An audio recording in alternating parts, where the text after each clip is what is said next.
साथियों नमस्कार। आपको विदित ही है कि बैंक यूनियनों की आईबीए के साथ 12वें द्विपक्षीय समझौते के बारे में बातचीत चल रही है। लेटेस्ट बातचीत 9 नवंबर 23 को संपन्न हुई है। 9 नवंबर 23 की वार्ता में आईबीए द्वारा अपने पुराने ऑफर को, जो पे स्लिप कॉस्ट का 15% था, बढ़ाकर 16% किया गया है।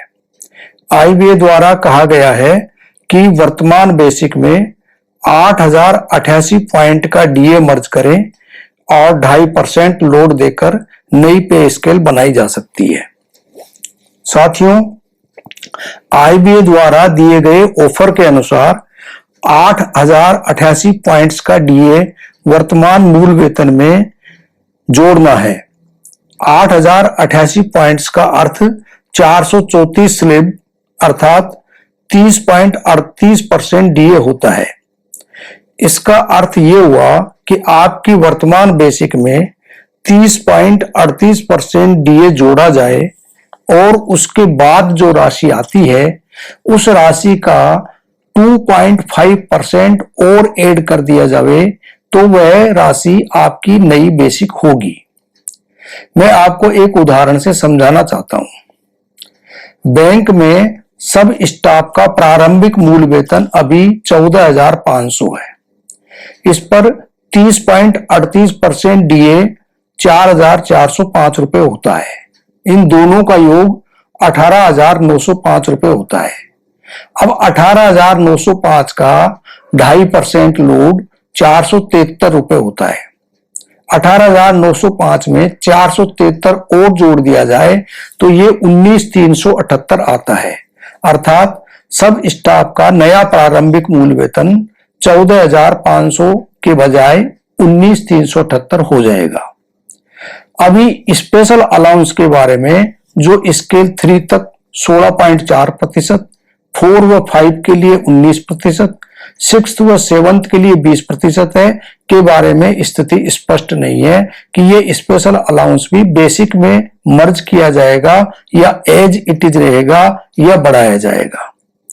साथियों, मैंने एक एक्सेल शीट तैयार की है जिसमें सभी कैडर में अर्थात सब स्टाफ कैडर में, क्लरिकल कैडर में, स्केल 1 से स्केल 7 तक के ऑफिसर कैडर में मिनिमम व मैक्सिमम स्टेज पर रिवाइज्ड बेसिक पे 2.5% लोड देने के बाद कितनी होगी, और यदि स्पेशल अलाउंस भी बेसिक में जोड़ दिया जाए तो नई बेसिक पे कितनी होगी, इसकी गणना की गई है और इसकी तुलना की गई है।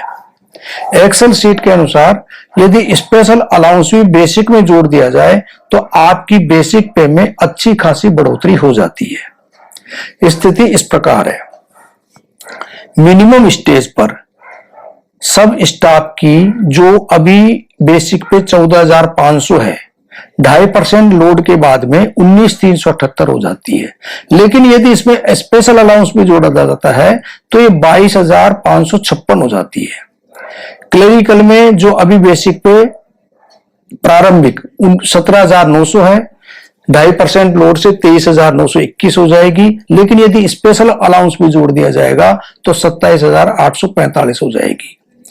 स्केल 1 में प्रारंभिक स्टेज पर 36,000 है, जो 2.5% लोड से 48,110 हो जाएगी।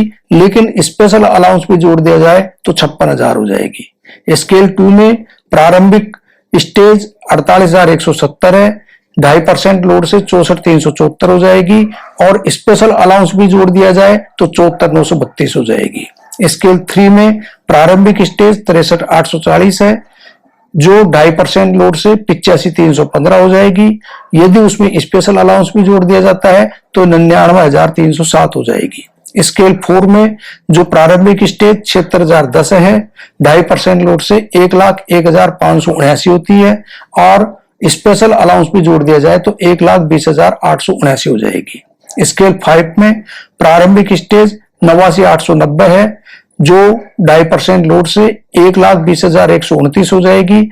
यदि स्पेशल अलाउंस भी जोड़ दिया जाता है तो 1,42,953 हो जाएगी।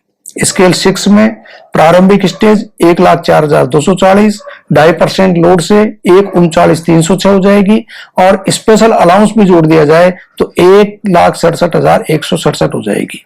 स्केल 7th में 1,11,120 है और ये 1,55,182 हो जाएगी 2.5% लोड से। यदि स्पेशल अलाउंस जोड़ा था तो 1,86,219 हो जाएगी।